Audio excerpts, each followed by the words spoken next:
So whenever we go over these bumps or hit it like the Hatta drive, it was like, something hit your heart, really, and we feel that we actually see the expression in our faces together. It happens to us.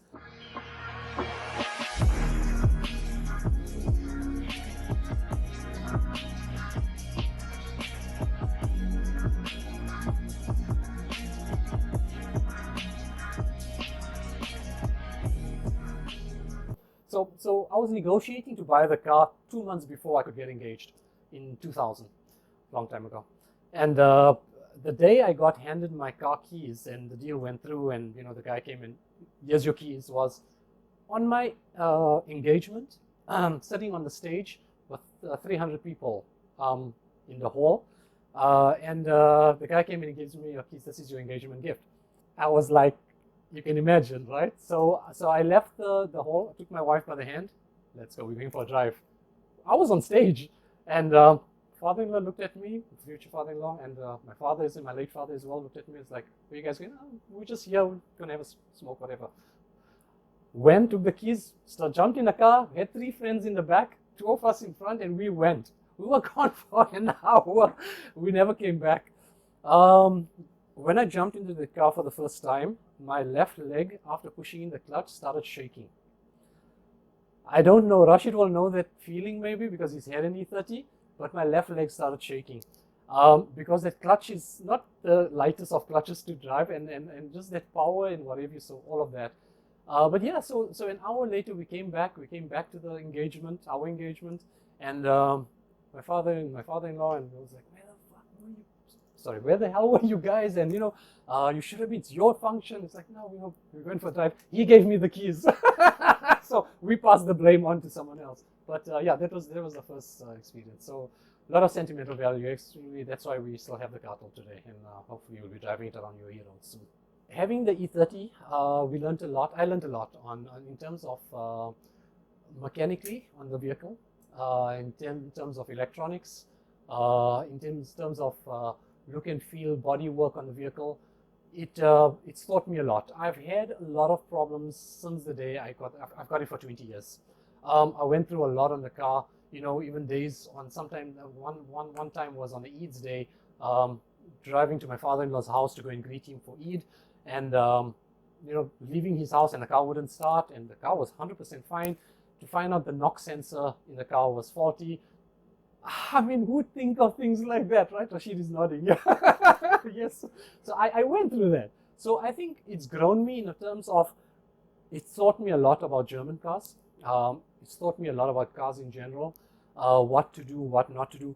I can go into a car right now with a screwdriver and a spanner and fix the car. And a lot of people cannot do that today. So it's taught me that. And then moving on from German to the Challenger as well, to an American muscle, it's got a lot of similarities, I find, to the E30 in terms of the feel of when you jump into the driver's seat, when you put your foot down and you just take off, when you spinning your wheels, or when it's all of that. It's very similar, and that's why I guess whenever I jump into this car as well, it gives me that same feeling of my car back home. So yeah, so it's really matured me in terms of knowledge, in terms of knowing how to fix things on my car and what to do. One thing I did is on this car, on the Dodge Challenger, is I wanted to lower the suspension, and one choice was go for airlift, but of course the price is a bit ridiculous, so it's something I wanted to save up for and not just push all my money into that, or get lowering springs.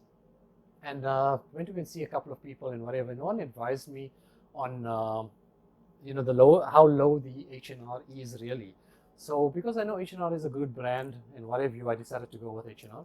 And I found that the springs are too low, and I decided to go to Hatta one drive with friends, not realizing that the road is it's quite bad, and if you see the clearance of my car, hardly anything. I can put my foot maybe just under.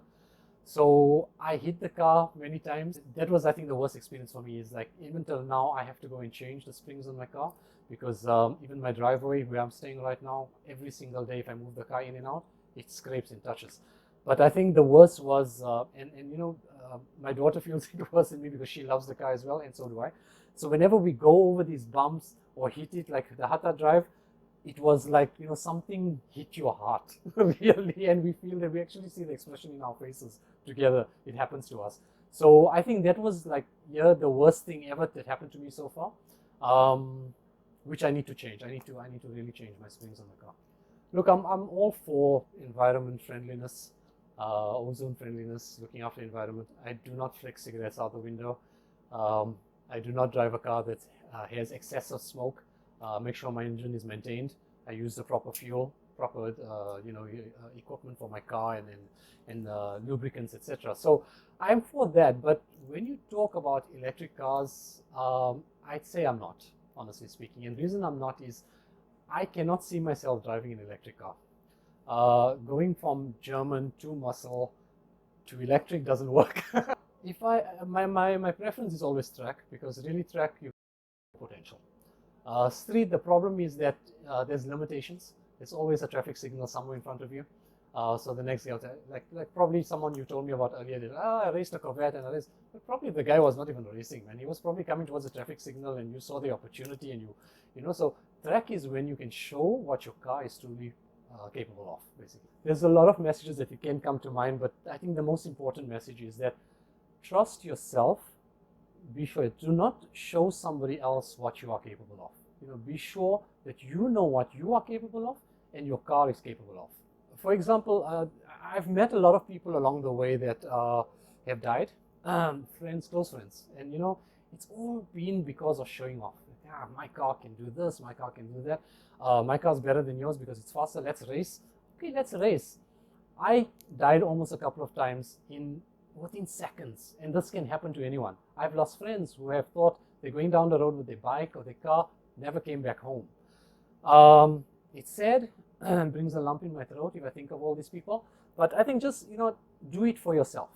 Don't please anyone, don't impress anyone. No one's going to bring your life back.